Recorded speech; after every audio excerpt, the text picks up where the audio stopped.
Hello students, welcome on Noble Institute. मेरा नाम हिमांशु श्रीवास्तव है।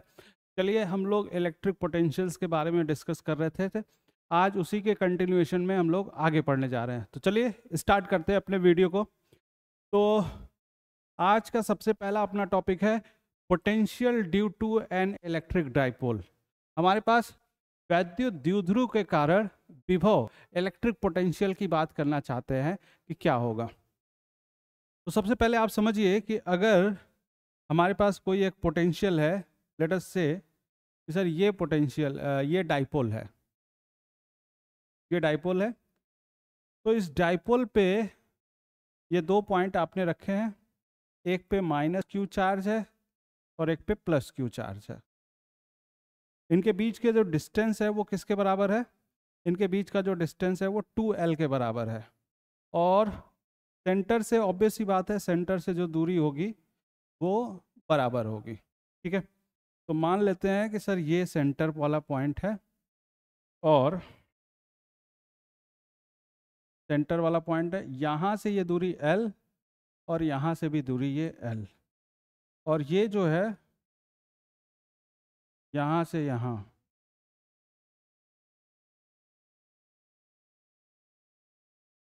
से यहाँ पॉइंट कोई A है,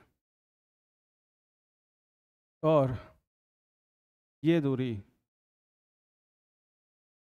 जो है वो मान लेते हैं कि x। ये दूरी क्या मान लिया? ये दूरी मान लेते हैं x। तो इस पर्टिकुलर पॉइंट पर हमें चाहिए कि इलेक्ट्रिक फील्ड क्या है। इस पर्टिकुलर पॉइंट पर हमें चाहिए कि इलेक्ट्रिक फील्ड क्या, इलेक्ट्रिक पोटेंशियल्स क्या है। तो ये वाला जो है वो कहलाएगा ऑन द एक्सिस। तो हम लोग बात करने जा रहे हैं ऑन द एक्सिस पर। जो एक्सिस है अपना, जो अक्ष है, उस पे इलेक्ट्रिक पोटेंशियल क्या होगा। और ये क्या है? इलेक्ट्रिक डाइपोल है। तो इलेक्ट्रिक डाइपोल की वजह से किसी एक पर्टिकुलर पॉइंट पर पोटेंशियल क्या होगा उसके बारे में हम लोग बात करना चाहते हैं। तो चलिए नाम दे देते हैं, ये 1 और ये चार्ज का नाम है 2। तो जो पोटेंशियल होगा ए पॉइंट पर जो पोटेंशियल होगा वो क्या होगा? पोटेंशियल ड्यू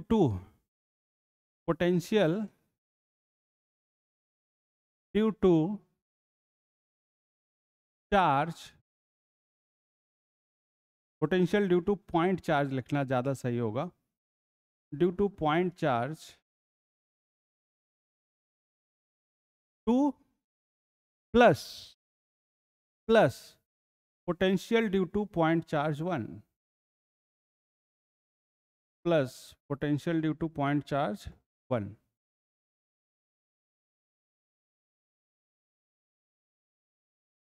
हाँ, प्लस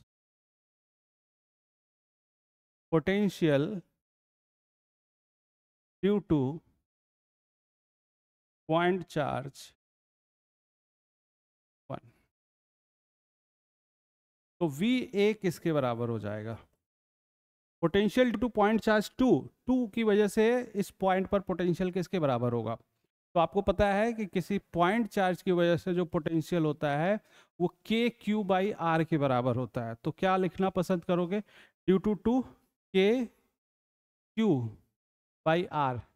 यहाँ से ये दूरी कितनी हो गई? टोटल दूरी x है, ये दूरी L है। तो 2 और A पॉइंट के बीच की जो दूरी हो जाएगी x माइनस L, और यहाँ पे प्लस होगा K माइनस Q, और यहाँ से दूरी कितनी हो जाएगी? तो आप कहोगे x प्लस L। आप क्या कहोगे? x plus L। तो पोटेंशियल A पर क्या हो जाएगा? K माइनस हो गया तो KQ,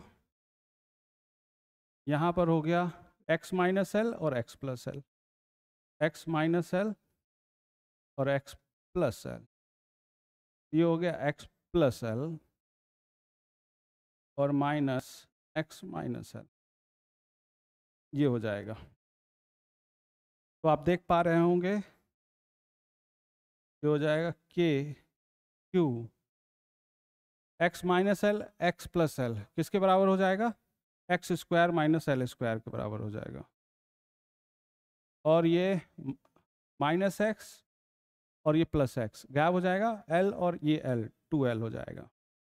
और एक और बात समझ रहे हैं कि जो डाइपोल होता है वो बहुत ही शॉर्ट इंटरवल डिस्टेंस के लिए रखा जाता है, तो इसका मतलब x की वैल्यू बहुत ज़्यादा है l के रिस्पेक्ट में, x की वैल्यू बहुत ज़्यादा है, q इंटू 2l p के बराबर हो जाएगा, और x की वैल्यू बहुत ज़्यादा है l के रिस्पेक्ट में, यानी x बहुत ही ज़्यादा है l के सामने, तो यहाँ पर केवल एक्स स्क्वायर ही कंसीडर करेंगे।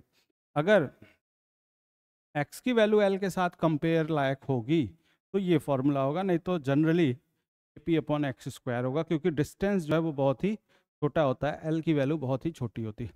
तो पोटेंशियल एट पॉइंट ए जो है वो इस तरह से आप बोल सकते हो कि किसके बराबर हो जाएगा, के पी बाई एक्स स्क्वायर के बराबर हो जाएगा, के पी बाई एक्स स्क्वायर के बराबर हो जाएगा।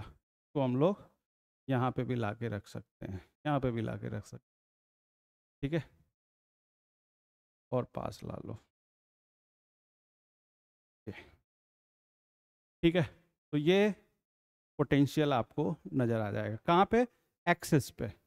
इक्विटोरियल पे क्या होगा, तो इक्विटोरियल पे भी बात कर लेंगे। कहाँ पे बात करेंगे, दूसरा हम लोग बात करना चाहते हैं on the perpendicular bisector, perpendicular bisector. अगर हमारे पास परपेंडिकुलर बाइसेक्टर है, जिसको आप क्या बोलते हैं, इक्विटोरियल भी कहते हैं, जिसको निरक्षीय भी कहा जाता है। क्या कहा जाता है, निरक्षीय। इसको क्या बोलेंगे, अक्षीय बोला जाता है, इसको क्या बोला जाएगा, निरक्षीय बोला जाएगा। तो निरक्षीय के लिए अगर आप बात करें, इक्विटोरियल के लिए आप बात करें, तो ये हो गया आपके पास डाइपोल, यहाँ पे वैल्यू माइनस क्यू, यहाँ पे वैल्यू प्लस क्यू, और ये हमारे पास इस तरह से बात हो गया, ये दूरी हो गई, ये सेंटर पॉइंट हो गया, तो यहाँ से ये दूरी L और ये दूरी L, और ये हम लोग x डिस्टेंस पर बात करना चाहते हैं, तो ये पॉइंट A है। अच्छा, ये दूरी R है, ये भी दूरी R है। तो अगर R के लिए अगर आप बात करो, तो जो पाइथागोरस थ्योरम है उसके हिसाब से R स्क्वायर किसके बराबर होगा, ये हो जाएगा R स्क्वायर जो है x square plus L square के बराबर हो जाएगा। आर स्क्वायर किसके बराबर होगा, x square plus L square के बराबर हो जाएगा। तो पोटेंशियल क्या होने जा रहा है, अगेन नाम इसका 1 है और अगेन नाम इसका 2 है। तो अगर हम लोग लिखें पोटेंशियल एट पॉइंट 1, तो आप लिखोगे potential due to point charge 2 plus potential due to point charge 1। तो के क्यू बाई आर 2 की वजह से होगा, क्यू प्लस चार्ज है तो के क्यू बाई आर, और इसकी वजह से क्या हो जाएगा, के क्यू बाई आर, ये माइनस में होगा। तो पोटेंशियल ए पर कितना हो जाएगा, ए पर पोटेंशियल 0 हो जाएगा। तो ए पॉइंट पर जो पोटेंशियल है वो 0 हो जाएगा, यानी इक्विटोरियल पोजीशन पे जो पोटेंशियल है वो 0 हो जाएगा डाइपोल की वजह से। यानी यहाँ पे हो आप, यहाँ पे हो आप, यहाँ पे हो आप, यहाँ पे हो, यहाँ पे हो, यहाँ पे हो, यहाँ कहीं पे भी हो आप, पोटेंशियल जो है वो क्या हो जाएगा, 0 हो जाएगा। तो पोटेंशियल आपको दिखेगा इक्विटोरियल यानी निरक्षीय पे 0, अक्षीय पे के पी अपॉन एक्स स्क्वायर। ये चीज़ें आप ध्यान में बात करेंगे, ठीक है। नेक्स्ट हम लोग बात करना चाहते हैं 2 कंसेंट्रिक स्फेयर के लिए। 2 कंसेंट्रिक स्फेयर है, तो वहाँ पे कैसे बात करेंगे पोटेंशियल्स को लेकर, ठीक है। तो सबसे पहले हमें क्या करना है, 2 स्फेयर बना लेने हैं, ठीक है। एक स्फेयर ये है और एक स्फीयर ये है, दो स्फीयर हैं, दोनों कंसेंट्रिक है, सकेंद्रित है। तो सकेंद्रित का मतलब क्या हुआ कि दोनों का सेंटर जो है वो क्या होगा, एक ही पॉइंट पर होगा। और अगर सेंटर एक ही पॉइंट पर है तो ये दूरी हो जाएगी आर ए, रेडियस यहीं से नापेंगे, ये दूरी हो जाएगी आर बी, ये हो जाएगा आर ए, क्योंकि इस स्फीयर का नाम है ए और इस स्फीयर का नाम है बी, और ये दूरी हो जाएगी आर बी। और यहाँ पर जो पॉइंट है, यहाँ पर जो चार्ज डिस्ट्रीब्यूटेड है उसका नाम है क्यू ए, और बाहर की तरफ जो चार्ज डिस्ट्रीब्यूटेड है उसका नाम है क्यू बी। अच्छा, एक बात आप समझें कि जो बच्चा लास्ट वीडियो नहीं देखा होगा, स्फीयर की वजह से चार्ज की स्फीयर वाले चार्ज की वजह से पोटेंशियल क्या होगा अंदर सरफेस पर, बाहर क्या होगा, उसको ये क्लास समझ में नहीं आएगा। तो बेहतर होगा कि अगर आप इस वीडियो को पहली बार देख रहे हैं तो लास्ट वीडियो जाकर उन चीज़ों को आप समझ लें, तभी आपको चीज़ें समझ में आ जाएंगी। ठीक है, चलिए। तो अगर हम लोग ए पर पोटेंशियल लिखना चाहें, पोटेंशियल एट ए, तो ए पर जो पोटेंशियल होगा वो किसकी वजह से होगा, potential due to sphere A plus potential due to sphere B. A की वजह से भी होगा और बी की वजह से भी होगा। ए की वजह से कितना होगा, ए की वजह से क्या ये सरफेस पे है, क्या ये सरफेस पे है? जी हाँ, बिल्कुल सरफेस पे है। तो सरफेस पे जो होगा वो किसके बराबर होगा, के Q A upon R A के बराबर होगा। किसके बराबर होगा, के Q A upon R A, क्योंकि सरफेस पे यही फॉर्मूला है। बट बी की वजह से देखा जाए तो बी की वजह से ये इनसाइड हो गया। और अगर आपने पढ़ा है तो अगर कोई चार्ज यहाँ पर है और इनसाइड अगर आप बात करोगे, यहाँ पे बात करोगे, तो यहाँ पे जो पोटेंशियल होता है वो के क्यू अपॉन आर होता है। यानी स्फीयर के अंदर जो पोटेंशियल होगा, स्फीयर के अंदर जो पोटेंशियल होगा वो किसके बराबर होगा, वो सरफेस पे जो पोटेंशियल होगा उसी के बराबर होगा। तो बी की वजह से जो पोटेंशियल हो जाएगा उसको आप कहेंगे K Q B upon R B. Q B upon R B surface पे होगा और इसकी वजह से यहाँ पे पोटेंशियल, यहाँ पे पोटेंशियल, यहाँ पे पोटेंशियल, यहाँ पे सब जगह जो पोटेंशियल होगा वो क्या होगा, बराबर हो जाएगा। ठीक है, तो ये आपके पास इस तरह से हो गया ए पर पोटेंशियल। बिल्कुल इसी तरह अगर मैं बात करूँ कि सर बी पर लिखें आप, वी बी, अगर आप वी बी लिखने के लिए इंटरेस्टेड हैं, वी बी लिखने के लिए अगर आप इंटरेस्टेड हैं तो कैसे लिखेंगे, पोटेंशियल ड्यू टू, अगेन वही बात है, potential due to sphere A plus potential due to sphere, इसको मिटा दे रहा हूं मैं, potential due to sphere B, sphere B. अब देखिए, जब बी पे आप देखेंगे और ए की वजह से देखेंगे तो ए के लिए जो बी है वो आउटर है, और आउटर पे अगर आपने पढ़ा है ये स्फीयर है, इससे आउटर में जाएंगे आर दूरी पर, तो पोटेंशियल किसके, यहाँ पे क्यू है तो पोटेंशियल हो जाएगा के क्यू बाई आर। तो ए की वजह से बी पर कैसा जो पोटेंशियल होगा वो क्या होगा, आउटर की तरफ बिहेव करेगा। तो ये हो जाएगा K Q A upon R B, और ये दूसरे वाले के लिए तो सरफेस पे है ही, तो उसको क्या लिखोगे आप, K Q B upon R B. ये आपका पोटेंशियल लिखने का तरीका हो गया अगर आपके पास दो कंसेंट्रिक स्फीयर हैं तब। ठीक है, एक और बात अगर आपको ध्यान में लानी है, कौन सी बात ध्यान में लानी है, जरा गौर करें। एक और बात अगर आपको ध्यान में लानी है तो इस बात को गौर करें कि VA और VB के पोटेंशियल में कौन बड़ा है, क्या वो दोनों बराबर हैं, या कौन बड़ा है कौन छोटा है। देखो आप यहाँ पे आपको K/QB/RB नजर आ रहा है, यहाँ पे भी K/QB/RB नजर आ रहा है, तो इसको मत मानो।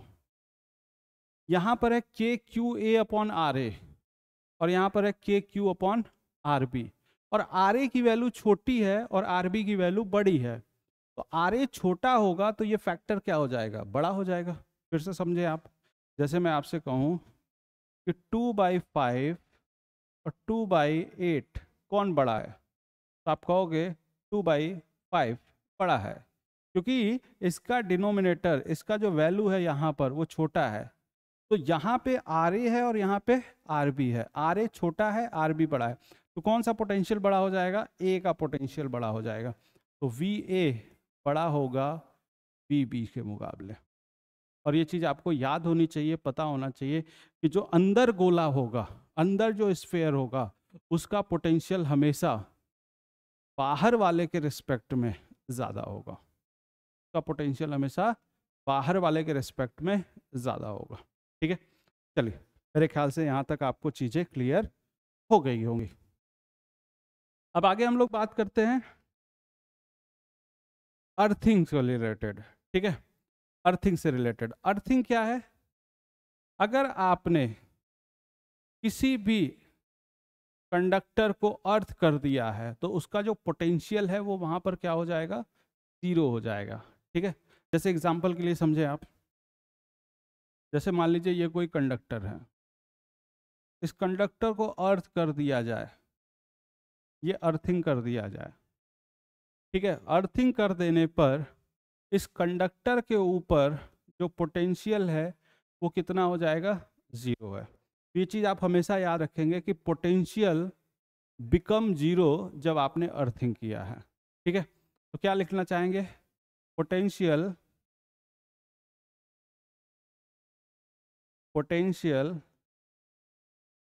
Become zero when earthing is done on any conductor, on any conductor. Potential क्या हो जाएगा, जीरो हो जाएगा। तो अर्थिंग के दौरान पोटेंशियल जीरो हो जाता है, बट ये जरूरी नहीं है कि चार्ज भी जीरो हो, but charge but need not to be that charge also become zero, charge also become zero। ये बिल्कुल भी जरूरी नहीं है कि चार्ज भी जीरो हो जाए, चार्ज जीरो हो भी सकता है नहीं भी हो सकता है, बट नीड नॉट, बिल्कुल जरूरी नहीं है चार्ज जीरो हो ही जाएगा। ठीक है, बट हाँ, अर्थिंग करने से एक बात कंफर्म है कि जो पोटेंशियल है, जो पोटेंशियल है वो क्या हो जाएगा, वो जीरो हो जाएगा। इस बात की गारंटी आपको पास मिल जाएगी अगर आपने अर्थिंग कर दिया है तो। एक क्वेश्चन अगर हम लोग कर ले इसके ऊपर, जैसे एक क्वेश्चन मैं करना चाहता हूं, जैसे मान के चलिए हमारे पास 3 गोले हैं, मान के चलते हैं कि हमारे पास 3 गोले हैं। ठीक है, इन तीनों गोलों में से इसका रेडियस है R और इसके ऊपर चार्ज है Q। ठीक है, इसका रेडियस है 2R और इसका रेडियस है 4R। ठीक है, इसके ऊपर Q है, इसको अर्थ कर दिया गया है, और इसके ऊपर मान लेते हैं 3Q है। ठीक है, तो R 2R और 4R, और इसका ऊपर Q और बाहर जो है वो 3Q है। तो यहाँ पे आपको क्या बताना है, यहाँ पे लेटर से Q डैश होगा या Q2 होगा, तो Q2 के बारे में आपको बताना है कि Q2 क्या होगा। तो 2 वाले को पोटेंशियल क्या कर दिया है आपने, जीरो कर दिया है। तो जब 2 का पोटेंशियल, क्यों पोटेंशियल जीरो हो गया, अर्थिंग हो गई है, ठीक है। तो ये हमारे पास सवाल है, हमें 2 डैश बताना है। तो 2 डैश पे बात करिए जरा, 2 डैश पे क्या होगा। 2 डैश पे आपने पोटेंशियल कितना कर दिया है, सॉरी 2 पॉइंट पे पोटेंशियल कितना कर दिया है, जीरो। क्यों क्यों, क्योंकि आपने उसको क्या कर दिया, अर्थिंग कर दिया है, ठीक है। तो पहले 2 का पोटेंशियल लिखो आप। तो 2 का जो पोटेंशियल होगा वो किसके बराबर होगा, इसकी वजह से किसके बराबर होगा, पहले गोले की वजह से, पहले गोले की वजह से के क्यू अपॉन 2R होगा। दूसरे की वजह से तो Q2 है ही वो, तो के Q2 अपॉन 2R होगा। और तीसरे की वजह से आप देखें तो आप कहेंगे के 3Q अपॉन 4R होगा। अब चूंकि इसको अर्थिंग कर दिया गया है तो ये सारी की सारी वैल्यू किसके बराबर हो जाएगी, जीरो। अब आप देखें के बाई आर, के बाई आर, के बाई आर सभी जगह से गायब हो जाएगा। आप देख पा रहे होंगे कि ये के बाई आर, के बाई आर, के बाई आर सब गायब हो जाएगा। तो ये हो जाएगा Q बाई 2, ये हो जाएगा Q2 बाई 2, और ये हो जाएगा 3Q बाई 4 बराबर जीरो। अब यहाँ पर देखें, 4 से मल्टीप्लाई कर लो आप, 4 से मल्टीप्लाई कर लो, तो ये हो जाएगा 2Q, ये हो जाएगा 2Q2, और ये हो जाएगा 3Q बराबर जीरो। तो Q2 की जो वैल्यू है, 3 और 2 5 हो गया, 2 को उधर भेज दिया आपने, तो 5/2 Q के बराबर हो जाएगा। तो Q2 की जो वैल्यू है वो किसके बराबर आ गई, -5/2 Q। तो ये इस तरह से अर्थिंग से रिलेटेड सवाल आपको देखने को मिल जाएंगे। तो ये इस तरह से अर्थिंग से रिलेटेड आपके पास क्वेश्चन है, ठीक है। तो ऐसे क्वेश्चन ध्यान से कर लेना है जो कि बहुत ही इंपॉर्टेंट है। नेक्स्ट अब हम लोग बात करना चाहते हैं, 2 cell are connected through wire. अगर 2 सेल हैं, ध्यान से देखें, 2 सेल हैं, एक सेल ये है और दूसरा सेल जो है वो ये है, 2 सेल हैं, ठीक है। 2 सेल हैं और दोनों जो है वो किसी वायर से कनेक्ट कर दिया जाए, ठीक है। इसका नाम मान लीजिए ये RA है और ये RB है। अब इनको किसी वायर से कनेक्ट कर दिया जाए, या इसको मैं हटाई दे रहा हूं, सिंपल सी बात समझे।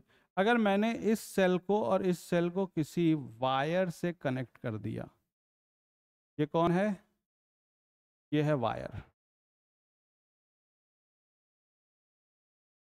किसी वायर से अगर कनेक्ट कर दें तो वायर से कनेक्ट करने पर ए का पोटेंशियल और बी का potential become zero, become equal. तो बस आपको ये चीज याद रखनी है कि अगर वायर से कनेक्ट कर दिया गया, after wire connected, after wire connected, A गोले का पोटेंशियल और बी गोले का पोटेंशियल जो है वो क्या हो जाएगा, बराबर हो जाएगा। तो वायर से कनेक्शन करने पर पहले मेटल का पोटेंशियल और दूसरे मेटल का पोटेंशियल बराबर हो जाएंगे, ठीक है। बस ये आपको याद रखना है। नेक्स्ट पॉइंट हम लोग देखना चाहते हैं, charge distribution on thin conductor. तो थिन कंडक्टिंग है अपने पास, thin conducting sphere, charge distribution on thin conducting shell, shell, shell पे हम लोग बात करना चाहते हैं, थिन कंडक्टिंग सेल, ठीक है। किस पे बात करना चाहते हैं, सेल से रिलेटेड बात करना चाहते हैं, ठीक है।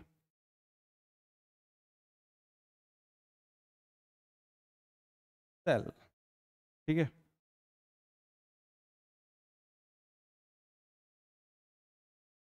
तो ये सेल से रिलेटेड हम लोग बात करना चाहते हैं कि ये सेल है तो क्या होगा। ठीक है, चलिए। तो सेल है हमारे पास। अब देखो, ध्यान से देखो जरा। जो सेल होता है, जो सेल है उसके बारे में अगर आप बात करें तो सेल कहीं ना कहीं खोखला अंदर से जरूर है, बट उसके पास कुछ न कुछ तो अपने पास थिकनेस रखेगा ही। तो अगर मान के चलिए कि ये हमारे पास सेल है, तो इसके पास कुछ न कुछ थिकनेस अपना बना ही होगा। कुछ न कुछ थिकनेस अपना बना ही होगा। ठीक है, ये सेल का अपना थिकनेस हो गया। ठीक है, कैसे किया आपने, ये देखें आप।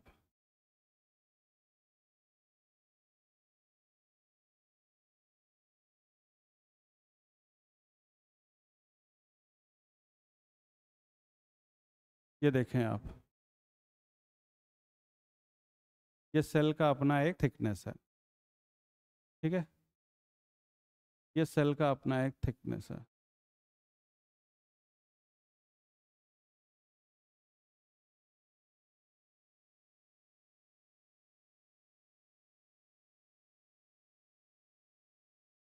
ठीक है, ये मान लेते हैं ये सेल है। अब सेल के अंदर कोई एक चार्ज रखा हुआ है Q। सेल के अंदर एक चार्ज है, क्या चार्ज है, Q।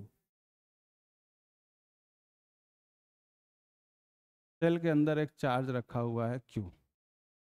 ठीक है, ये चार्ज रखा हुआ है Q। तो अब आप देखो कि इस पे चार्ज का डिस्ट्रीब्यूशन कैसे होगा। एक बात आप समझिए कि अगर इलेक्ट्रोस्टैटिक कंडीशन है, जो कि हम लोग पढ़ रहे हैं, इलेक्ट्रोस्टैटिक कंडीशन में किसी भी कंडक्टिंग मटेरियल के अंदर इलेक्ट्रिक फील्ड कितना होगा, जीरो होगा। तो इस बात को चाहो तो आप लिख सकते हो कि इन electrostatic condition, for electrostatic condition, electrostatic condition, अगर इलेक्ट्रोस्टैटिक का कंडीशन है, यानी चार्ज जो है वो मूव नहीं कर रहा है, रेस्ट पर है, तो इलेक्ट्रोस्टैटिक कंडीशन में electric field inside the material क्या होगा, जीरो होगा। Electric field inside the material will be zero, will be zero, will be zero होगा। ठीक है, इसके बराबर हो जाएगा, जीरो के बराबर हो जाएगा। ठीक है, तो यानी अगर आप देखें तो यहाँ पे अगर हम लोग बात करें इसके लिए ध्यान देना, तो अगर ये आप एक सरफेस लेकर देखना चाहते हैं तो इसके अंदर इलेक्ट्रिक फील्ड क्या होना चाहिए, जीरो होना चाहिए। अब इलेक्ट्रिक फील्ड जीरो कब होगा, इलेक्ट्रिक फील्ड जीरो कब होगा, कब होगा इलेक्ट्रिक फील्ड जीरो, जब यहां पर Q है तो इसके इनर हिस्से में भी क्या हो, Q हो। ऐसे समझे, यहां पर अगर Q है तो इसके इनर हिस्से में भी क्या होना चाहिए, Q ही होना चाहिए। इनर वाले हिस्से में क्या हो, Q ही हो।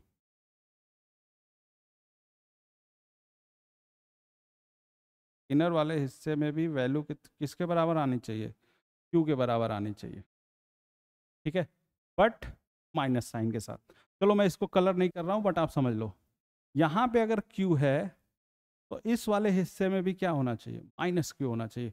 तब ये जो एलिमेंट लिया है आपने, या ये जो सरफेस लिया है, उस पर इलेक्ट्रिक फील्ड का मान क्या आएगा, जीरो।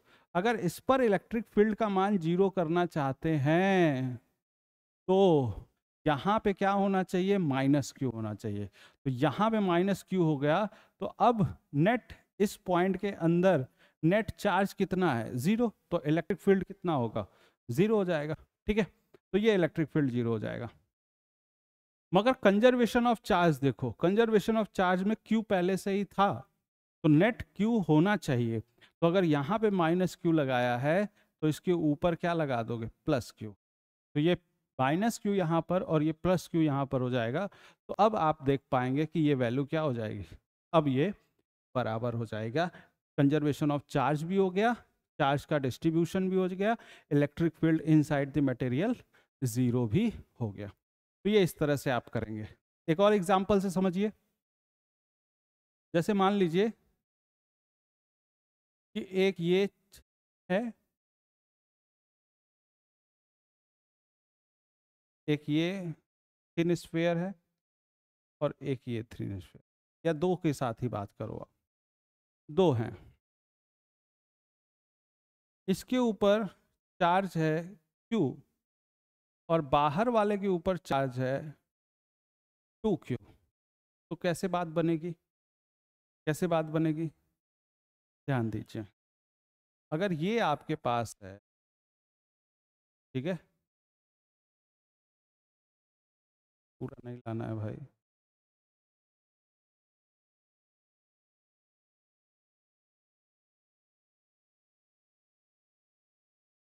अगर ये आपके पास है तो यहां पर क्या है, Q, यहां पर सेंटर पे रखिए, सेंटर पर है Q और आउटर सरफेस पे है 2Q। तो क्या होगा, अब सेंटर पर अगर Q है तो यहां पे इस पॉइंट पे क्या होगा,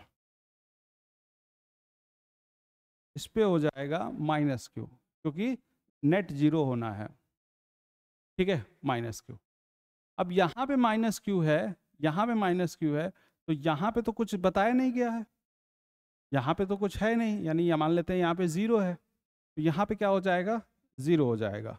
क्या कुछ यहाँ पे भी कर लेते हैं ना, कुछ यहाँ पे भी कर लेते हैं, यहाँ पे कर लेते हैं कि सर इसके ऊपर मान लेते हैं माइनस Q, यहाँ पे Q है, सरफेस पे माइनस Q है और बाहर 2Q है, अंदर Q है, बैलेंस करने के लिए यहाँ पर क्या हो जाना चाहिए, बैलेंस करने के लिए यहाँ पे जीरो हो जाना चाहिए। अब देखिए यहाँ पे माइनस Q है, माइनस Q हो गया और रिजल्ट आना चाहिए माइनस Q का, तो यहाँ पे क्या हो जाएगा, जीरो, यहाँ पे क्या हो जाएगा, जीरो। अभी तो रिजल्ट क्या आएगा, माइनस Q। अब ये जीरो है तो ये भी जीरो होगा और बाहर क्या हो जाएगा, 2Q हो जाएगा।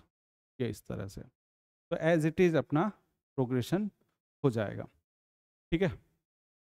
अब जैसे इससे पहले वाला जो सवाल किया था आपने, उसी को लाकर करते हैं। इससे पहले वाला जो सवाल किया था, कौन सा सवाल था, ये वाला सवाल था, अर्थिंग वाला। तो R, 2R और 4R है, ठीक है, क्या है, R, 2R और 4R है। देखें जरा, R हो गया, 2R हो गया और ये 4R हो गया, ठीक है, R, 2R, 4R, ये है सवाल, ठीक है। पहले वाले पे है Q, पहले वाले पे क्या है, Q, दूसरे पे Q2 है, इसको अर्थिंग कर दिया गया है और बाहर है 3Q, ऐसा। तो सबसे पहले आपको Q2 फाइंड करना होगा, फिर उसके बाद चार्ज का डिस्ट्रीब्यूशन करना होगा, ठीक है। तो मान लिया कि Q2 आपने फाइंड आउट कर लिया कि Q2 आ गया -5/2Q, Q2 कितना आ गया, -5/2Q। अब यहां पर ये जो वैल्यू है उसको कॉपी कर लो। अब मैं आपको बता रहा हूं कि कैसे इसका डिस्ट्रीब्यूशन होगा, कैसे इसका डिस्ट्रीब्यूशन होगा, ध्यान देना भाई। अब आप ये देखें कि ये R2R में हटा दे रहा हूं, ये R2R तो निकालने के लिए था कि Q2 की क्या वैल्यू है। Q2 की वैल्यू अब आपके पास क्या है, -5/2Q। अब आप देखो अंदर कुछ नहीं है, तो यहाँ पे है 0, तो इसके इनर सरफेस पे भी क्या होगा 0, तो बाहर कितना होगा Q। अच्छा बाहर Q है तो इसके अंदर पे क्या होगा -Q होगा, तभी तो Q और -Q मिलके 0 होंगे। टोटल होना चाहिए -5/2, अंदर हो गया -Q, तो बाहर कितना मिलेगा, ये मिलेगा -3/2Q। तभी तो -Q और -3/2Q मिलके किसके बराबर हो जाएंगे, मिलके 0 के बराबर हो जाएंगे। फिर ये -3/2 है तो ये क्या हो गया, ये +3/2Q हो जाएगा, तभी तो मिलके क्या हो जाएंगे 0। अच्छा कुल मिला के 3Q होना चाहिए, ये +3/2Q है, तो बाहर भी क्या होगा 3/2Q ही होगा, तब मिलाकर क्या हो जाएंगे 3 हो जाएंगे, तो ये बाहर भी 3/2Q होगा। अब देखो डिस्ट्रीब्यूशन चार्ज बराबर हुआ है कि नहीं, इसके ऊपर कितना हो गया 3/2 यानी 3Q हो गया, इसके ऊपर कितना हो गया 3Q, इसके ऊपर -3/2 और Q यानी कितना हो गया -5/2Q हो गया, इसके ऊपर कितना हो गया 0 और Q यानी कितना हो गया Q, और यही तो था आपके पास, यही तो था आपके पास। तो इस तरह से आप चार्ज डिस्ट्रीब्यूशन वाला केस देख सकते हो, ठीक है। तो ये आपके पास इस तरह से क्वेश्चंस मिल जाते हैं, ठीक है। चलिए अब हम लोग नेक्स्ट पॉइंट बात करना चाहते हैं, इक्विपोटेंशियल सरफेस, ठीक है। चलिए